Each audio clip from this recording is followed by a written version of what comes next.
CBI ছিল বলে রামপুরহাটের বকটুইর লোকেরা জেলের ভেতরে আছে। পিতামাতা হওয়া এখনো কি স্বপ্ন? অ্যাপোলো ফার্টিলিটির সাথে আপনার পিতামাতা হওয়ার স্বপ্ন পূরণ করুন। বিনামূল্যে পরামর্শের জন্য কল করুন 9953922843। সিবিআই ছিল বলে হাঁসখালিতে তৃণমূল উপপ্রধানের ছেলে তিনি জেলের ভিতরে আছে। সিবিআই ছিল বলে পার্থ অর্পিতারা জেলের মধ্যে আছে।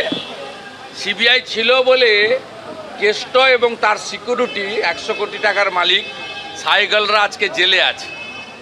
অর্থাৎ তৃণমূল এ সম্পর্কে কম কথা বলাই ভালো। তৃণমূল প্রথম 4 দিন তার পুলিশকে যদি দিয়ে ঠিকঠাক করে ইনভেস্টিগেশন করতে পারত তাহলে আজকের জায়গায় এই জায়গায় এসে দাঁড়াতে হতো না। অন্যদিকে সন্দীপ ঘোষকে যেখানে রাজ্যে চাকরির অভাব, মুখ্যমন্ত্রী বলেছিলেন ডবল ডবল চাকরি, আমরা সন্দীপ ঘোষের ক্ষেত্রে ট্রিপল চাকরি দেখলাম। আরজিকর, এনআরএস, এখন আবার ওএসডি স্বাস্থ্য ভবন। কি চিটাগুড়ের সম্পর্ক আছে সন্দীপ ঘোষের সঙ্গে তৃণমূলের, এটা পশ্চিমবাংলার জনগণ জানতে চায়।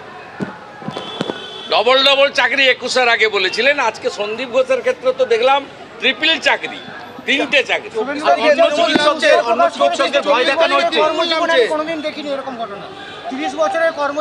আমি লাইভ ভিউ দেখেছি।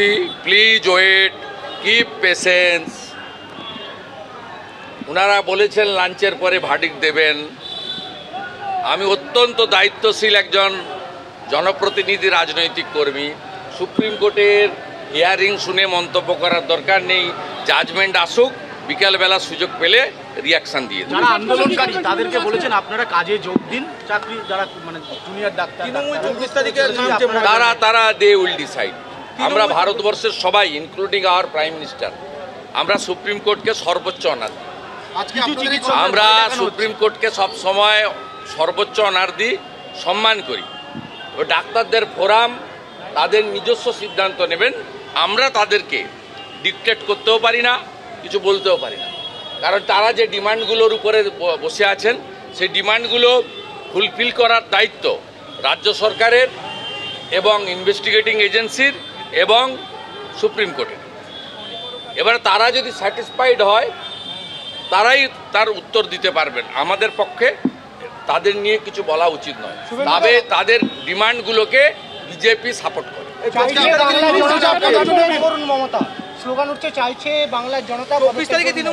এরা ঘুরিয়ে ফিরিয়ে যাই স্লোগান দিন, সকলের স্লোগান একই, ঘুরিয়ে ফিরিয়ে একই। এই সমস্যার মধ্যে কালকে যখন স্বাস্থ্য ভবনে ডাক্তারবাবুরা এসেছিলেন, আরজিকরের সবাই এসেছিল, তারা বেরিয়ে এসে খুব ইঙ্গিতপূর্ণ একটা কথা বলেছেন।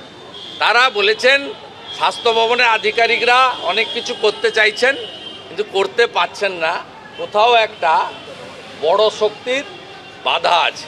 আর পশ্চিমবাংলার সবাই জানে, আমি তো মন্ত্রী ছিলাম 4 বছর উনার ক্যাবিনেটে, আমি উনার সহকর্মী ছিলাম, জুনিয়র কলিগ ছিলাম 21 বছর। সবাই জানে যে এখানে পোস্ট একটাই, বাকি সব ল্যাম্প পোস্ট। তাই ডাক্তারবাবুরা নাম বলতে হয়তো পারেননি, নামটা আমি বলে দিচ্ছি। সমস্যার আসল কারণ হচ্ছে মমতা ব্যানার্জি।